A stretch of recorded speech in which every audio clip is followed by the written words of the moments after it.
Hello and welcome to Frost Over the World. Later in the programme I'll be talking to the UN Rapporteur on Palestine, John Dugard, discussing the Football World Cup and latest developments and the price of oil as well, and meeting supermodel Sophie Dahl. But first of all, Pakistan and Benazir Bhutto.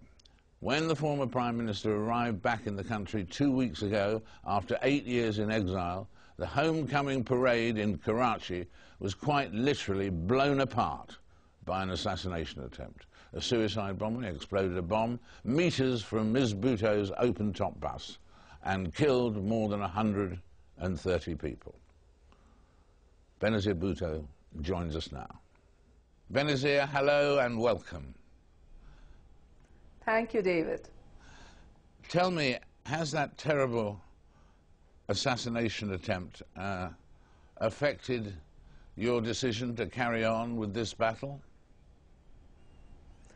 No, it's that horrific incident in which 158 innocent young men, a woman, a baby lost their lives has just made me more determined to continue.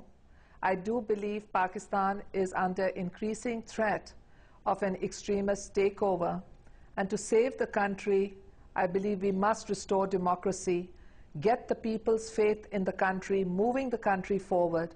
So I'm determined to go ahead with the mission to save Pakistan with democracy. And how do your children feel about this? They're old enough now to know the risks you've got to take. This is one of the reasons that I traveled from Karachi to Dubai. I wanted to console my children. I couldn't come immediately after the bomb blasts because we had to tend to the wounded and also condole with the families, and I had to pray at my father's grave. But I came here to be with them. They were asleep when the midnight blasts took place, and in the morning they got text messages from their friends saying, "We hope your mother is well." They were pretty upset. And then their father came into the room and said, "I have something to tell you." And they said, "Well, Dad, we already know." They're coping, but obviously they worry. They do want me to continue, though. They understand that I'm doing this for their country and for all the people of Pakistan.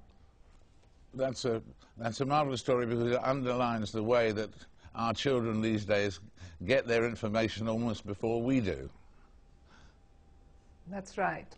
And not only our children, but what has really, in a sense, I'm overwhelmed and in a bit also feel a tremendous sense of responsibility, a burden of responsibility, because one of the mothers who lost her sons in this terrorist attack that took place in Karachi has just volunteered her other son to join up as one of my security guards in Rawalpindi.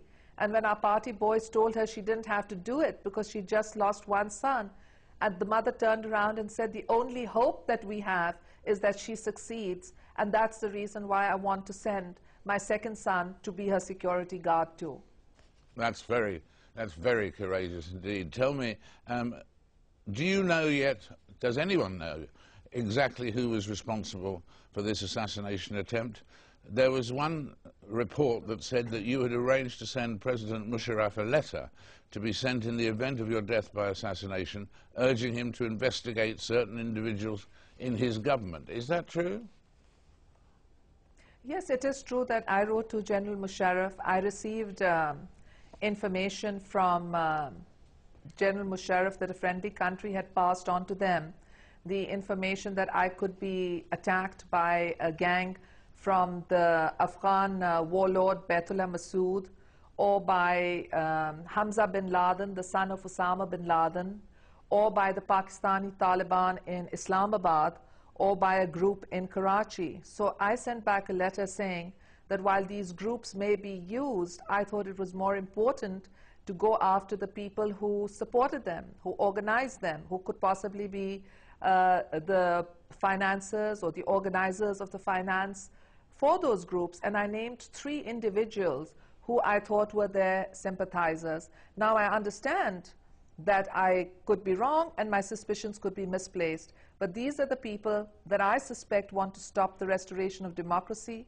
They want to stop my return because they know in 1993 when Pakistan was on the brink of being declared a terrorist state, I stopped the rise of terrorism, and they know that I can do it again. So I feel that these are the forces that really want to stop not just me, but the democratic process and the will of the people from triumphing. And in terms of these three people that you mentioned, were they members of or associated with the government? Yes, well, one of them is a very key figure in security. He's a former military officer. He is someone that has had dealings with Jaish-e-Mohammed, one of the banned groups, with Maulana Azhar, who was in an Indian jail for decapitating 3 British tourists and 3 American tourists. And he also had dealings with Omar Sheikh, the man who murdered Osama bin Laden. Now, I know that having dealings with people does not necessarily mean direct evidence, but I also know that internal security has totally collapsed in Pakistan, and that internal security cannot collapse without there being some blind eye, if not collusion, being turned to the rise of the militants and militancy. Not only are our tribal areas out of our control, but even the beautiful valley of Swat is now under takeover by Islamists. So I would like to see a Pak-led police inquiry assisted by Scotland Yard or the FBI come in, use their forensic and scientific explanation to find out not only the perpetrators, but the financiers and the organizers of this heinous crime that killed 158 innocent people. And in terms of that terrible tragedy, have you actually spoken to President Musharraf since that? Yes, I have. He was very gracious. He had the Director General Inter-Services Intelligence ring me up the first evening to condemn the incident that had taken place. And he phoned me the next morning, and he said that he and Prime Minister Aziz had been watching my reception from the beginning and were very sorry about the unfortunate blast that had taken place. And also, he condemned the blast. He grieved with the families. He expressed his sorrow.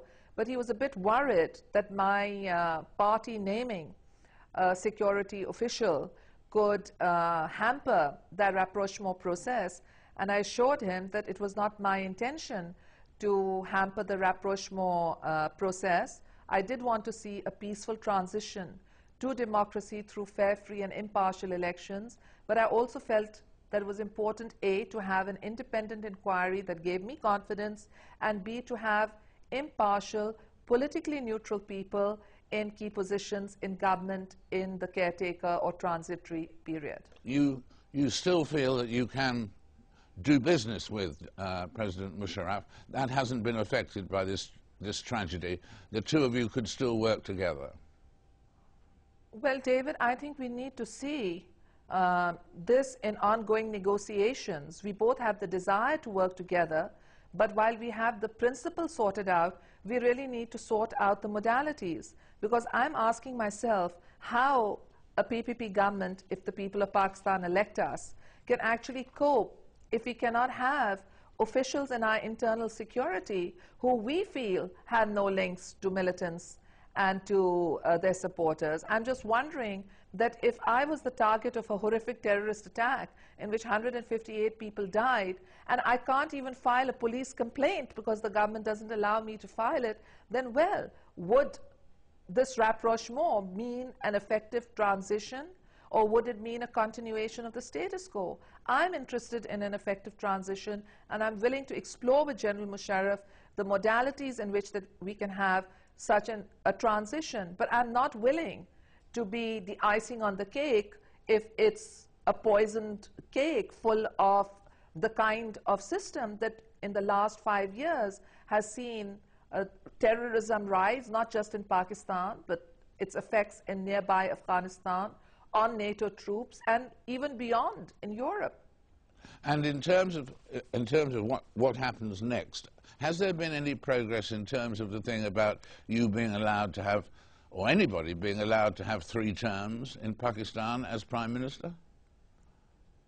Well, I have discussed with my party members what has been confidentially assured to us, But they know that we expect a resolution of this issue at the opportune time.